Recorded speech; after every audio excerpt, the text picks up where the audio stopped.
Estas se llaman SMPS, y eso quiere decir fuente de alimentación conmutada. Este es el tipo de fuente más utilizada con una eficiencia bastante alta.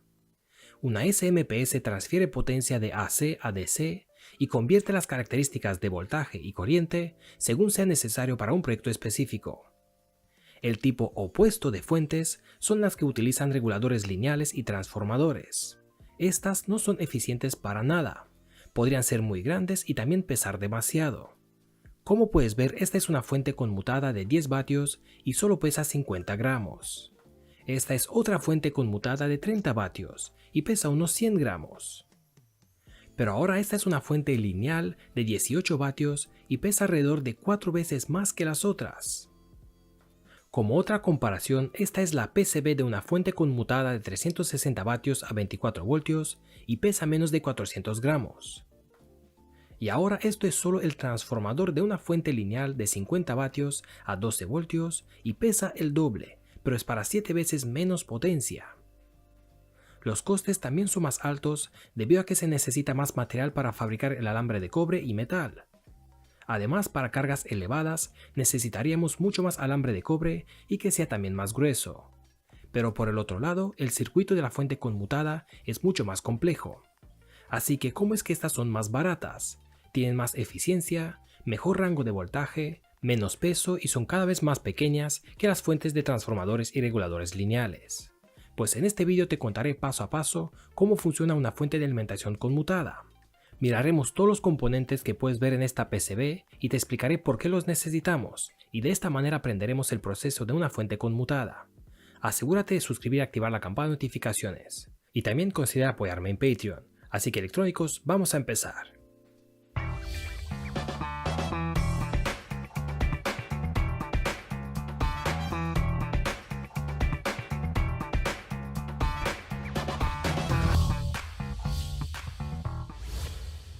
Video patrocinado por PCBWay. Mírate todos sus servicios, prototipos de PCB de 1 hasta 14 capas, podrías pedir la plantilla de acero para soldar los componentes SMD, el ensamblaje de PCBs donde soldarán todos esos pequeños componentes para ti automáticamente usando máquinas.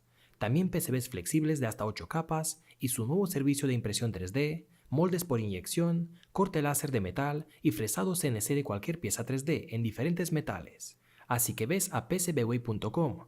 Carga los archivos Gerber, ajusta la configuración y por solo $5 podrías tener 10 PCBs de 10 por 10 centímetros. ¿Qué pasa, electrónicos? Bienvenidos. Esta es una llamada fuente de alimentación lineal. Y para entender por qué las fuentes conmutadas son mejores, necesitamos saber primero qué está mal con las lineales. Supongo que ya sabes, pero una fuente lineal generalmente utiliza un transformador para bajar el voltaje, de digamos 230 voltios AC, algo como 20 voltios. Y luego usamos un puente rectificador completo y para sacar un voltaje DC, finalmente aplicamos un filtro de capacidades. Es bastante común añadir un regulador lineal en la salida, y así podemos tener valores muy estables para digamos 5 voltios, 12 voltios, 24, etc. Hacemos eso porque la relación del transformador no siempre es perfecta, y la entrada AC no tiene siempre el mismo valor y tampoco es 100% estable. Entonces, ¿qué pasa con esta configuración? Bueno, pues tiene muchas pérdidas de potencia, pesa demasiado, es muy caro y para cargas elevadas no es una buena opción.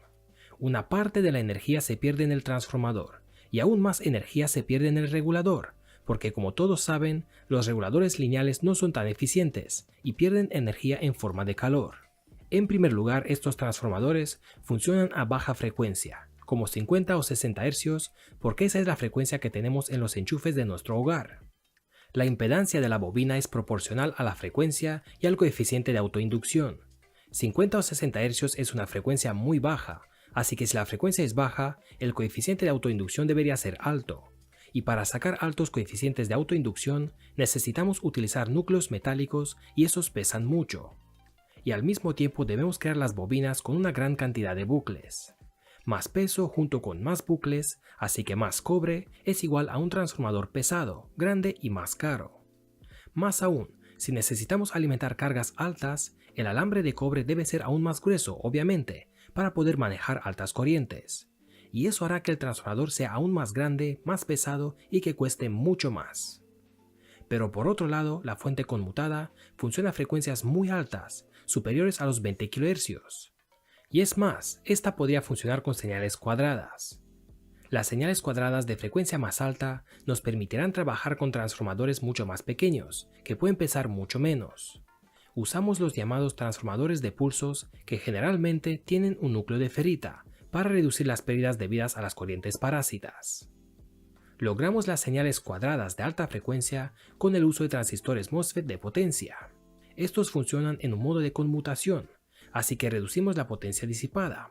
Eso es porque el MOSFET disipa poca potencia mientras está en saturación o en modo de corte. Disipa más potencia cuando pasamos de saturación a corte o de corte a saturación. Así es como sacamos eficiencias más altas que las fuentes lineales, menos peso usando transformadores pequeños y mucha más potencia porque la salida ahora podría tener cables más gruesos de cobre que no tienen que ser muy largos. Con una bobina de alambre grueso podríamos regular la salida y también tener valores de corriente altos. Pero por el otro lado, el circuito de estas fuentes conmutadas es mucho más complejo. Vamos a ver el esquema de una fuente de alimentación conmutada básica. Estas fuentes suelen tener 5 partes, como puedes ver aquí de A a E. A es la protección de entrada principal y el filtro EMC. B es el puente rectificador completo junto con un filtro primario. La parte C son los transistores de conmutación, y normalmente tenemos 2, pero a veces es solo uno. La parte D es el transformador, que esta vez es mucho más pequeño que las fuentes lineales. Y junto con este transformador tenemos los segundos diodos rectificadores. Finalmente la parte E es la bobina del filtro de salida y los condensadores, y también la retroalimentación. Hablemos de cada parte por separado y empezamos con el bloque A. Como puedes ver, normalmente tenemos un fusible de seguridad. Todas estas fuentes tienen algún tipo de fusible de entrada por si tenemos cortocircuitos o sobrecorriente, y así el fusible explota para poder proteger el circuito. Luego tenemos el filtro de entrada llamado filtro EMC, que significa compatibilidad electromagnética. Este se compone de condensadores de alto voltaje y un llamado choke, de relación de 1 a 1. Este choke es importante para eliminar el ruido de alta frecuencia. La señal de entrada de alto voltaje de nuestras casas por lo general simula una onda sinusoidal perfecta, pero esta no es perfecta o limpia. Viene con muchas interferencias de alta frecuencia. Una vez pasamos el filtro EMC, la onda sinusoidal debería ser mucho más limpia, sin ruido de alta frecuencia, y también filtramos los picotazos devueltos de la fuente a la red eléctrica. Muy bien, el bloque B es el rectificador y el filtro primario. A veces las fuentes podrían tener 4 diodos en forma de puente, como puedes ver aquí en esta fuente, o algunas veces tenemos solo un componente integrado que ya tiene los 4 diodos dentro, uno como este. Esto, como cualquier otro rectificador de puente completo, rectifica la señal, así que solo pasará la parte positiva de la onda. Luego almacenamos este voltaje positivo dentro de estas capacidades de alto voltaje. Así que ahora tendríamos voltaje DC. Aquí en Europa la entrada suele ser de 230 voltios AC y la salida de este filtro suele ser de 320 voltios DC. Solo para aclarar, la señal de entrada sería algo como esto, tiene lados positivos y negativos, así que es AC de 230 voltios. El rectificador creará esta señal solo con valores positivos. Pero estos picos siguen oscilando. Así que si ponemos la capacidad de filtro, esta capacidad se cargará y suavizará la salida. No será perfectamente plana, pero suficientemente cerca a un valor DC. Así es como funciona este segundo bloque. Muy bien, el tercer bloque son los transistores de conmutación y toda la parte digital a su alrededor. Esto es un poco más complicado. Para cambiar el voltaje y crear la señal de alta frecuencia usamos transistores. A veces solo tenemos uno, como en el caso de esta fuente. Y a veces tenemos 2 o más transistores, como tenemos en las fuentes más grandes. Estos se suelen colocar en el exterior de la caja para poder colocar fácilmente esta placa de aluminio detrás y conectarlos a la caja de metal y usar esto como un disipador de calor. La puerta de estos componentes está controlada por un controlador de PWM, que en este caso es este integrado. En la fuente más pequeña tenemos otro controlador diferente, y cualquier otra fuente podría tener otro integrado. Entonces, por ahora, el filtro primario nos dará algún tipo de voltaje DC de alto valor, unos 320 voltios aquí en Europa. Conectamos esto a los MOSFETs y utilizando una señal de alta frecuencia en la puerta, creamos una señal de alta frecuencia en la salida de los transistores. Estas señales cuadradas se conectarán a la bobina del transformador y como veremos más adelante, debido a esta conmutación rápida, esta bobina se cargará y se descargará, y como hemos visto en los tutoriales del convertidor de boost o de buck, eso también creará pulsos negativos.